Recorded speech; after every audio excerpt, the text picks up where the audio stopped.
Assalamualaikum warahmatullahi taala wabarakatuh. Bertemu lagi dengan Ibu Mariati di channel SD Lamajang 2. Pada kesempatan kali ini kita akan belajar tentang tema 6, subtema 3, pembelajaran 3. Apakah semuanya sudah siap? Cita-cita tidak mengenal suku, agama, atau kebangsaan. Semua orang dapat menempatkan cita-citanya setinggi langit. Namun, setiap orang harus berusaha keras untuk mencapainya. Sekarang, anak-anak, ayo kita membaca tentang sang arsitek. Pada tahun 1955, Presiden pertama Indonesia, Insinyur Soekarno, mengadakan sayembara membuat desain maket Masjid Istiqlal. Sebanyak 22 dari 30 arsitek lolos pada seleksi awal. Presiden Soekarno pun mengumumkan bahwa pemenangnya adalah seorang bernama Frederick Silaban. Siapakah dia? Frederick Silaban lahir di Bonandolok, Sumatera Utara pada 16 Desember 1912. Ia adalah lulusan Koningin Wilhelmina School, sebuah sekolah teknik di Jakarta.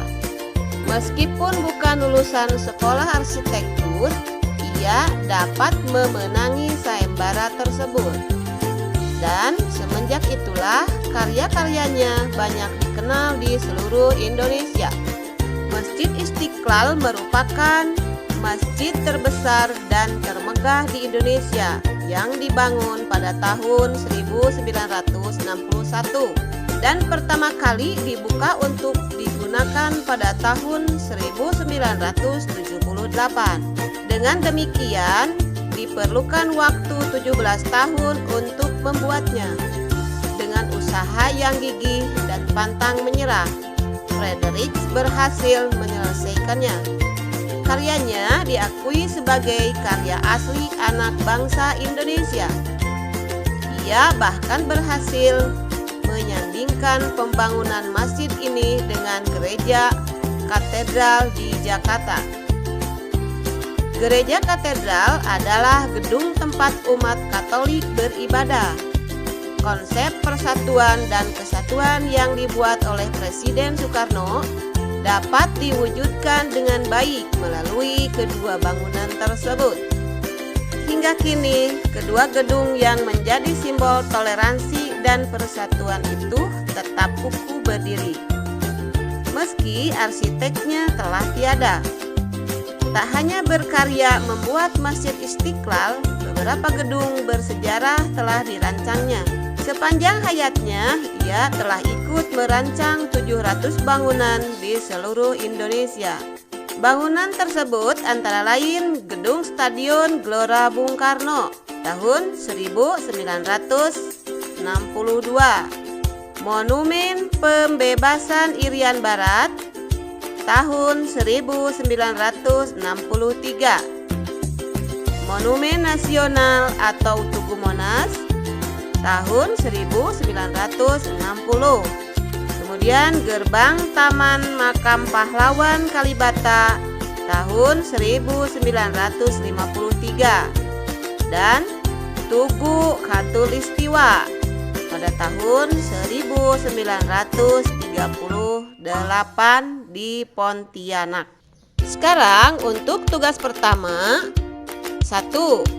Apa saja prestasi yang telah diraih Frederick Silaban dengan usaha dan kerja kerasnya? Kedua, apa kesimpulanmu terhadap usaha Frederick Silaban untuk meraih cita-citanya? Sekarang kita amati gambar-gambar tempat beribadah berikut ini. Yang pertama adalah gambar masjid, yaitu tempat beribadahnya agama Islam. Gambar yang kedua adalah gereja, yaitu tempat beribadahnya umat Kristen. Gambar yang ketiga yaitu gambar pura, tempat beribadahnya agama Hindu. Gambar yang keempat adalah bangunan wihara, yaitu tempat beribadah agama Buddha. Kemudian gambar yang terakhir adalah kelenteng, yaitu tempat beribadahnya agama Konghucu. Masyarakat Indonesia terdiri atas pemeluk agama yang berbeda-beda. Umat beragama dari tiap-tiap agama memerlukan tempat beribadah untuk memenuhi kebutuhan rohani mereka. Setiap tempat ibadah memiliki bentuk dan pengaturan yang khas. Perhatikanlah peta persebaran sumber daya alam hayati yang ada di Indonesia berikut ini.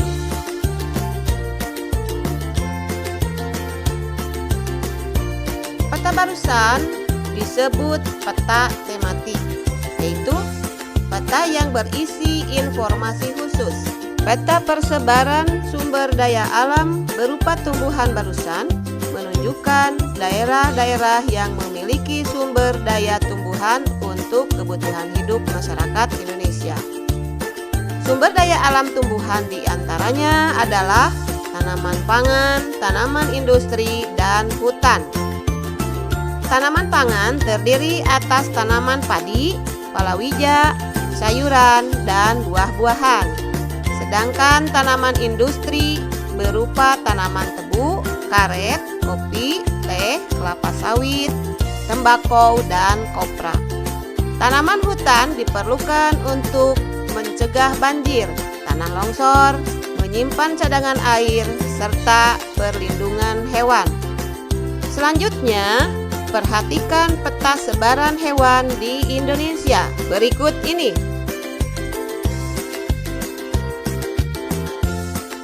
Sumber daya alam berupa hewan terdiri atas hewan liar dan hewan ternak. Hewan liar tinggal di hutan dan taman-taman nasional untuk dilindungi dari kepunahan.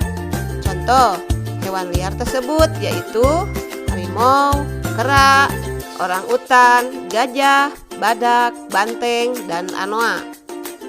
Hewan ternak merupakan hewan yang dipelihara atau diternakan untuk memenuhi kebutuhan manusia.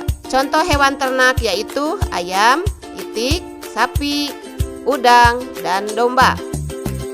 Selanjutnya, tugas kedua, buatlah data sebaran keanekaragaman hayati di daerah tempat tinggalmu.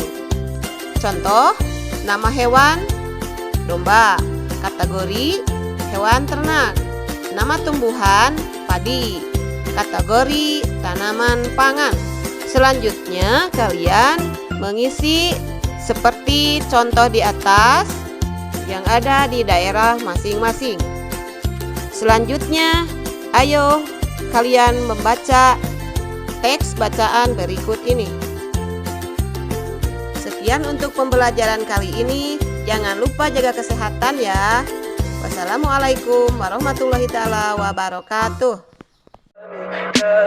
Tell me pretty lies, look me in the face, tell me that you love me, even if it's fake.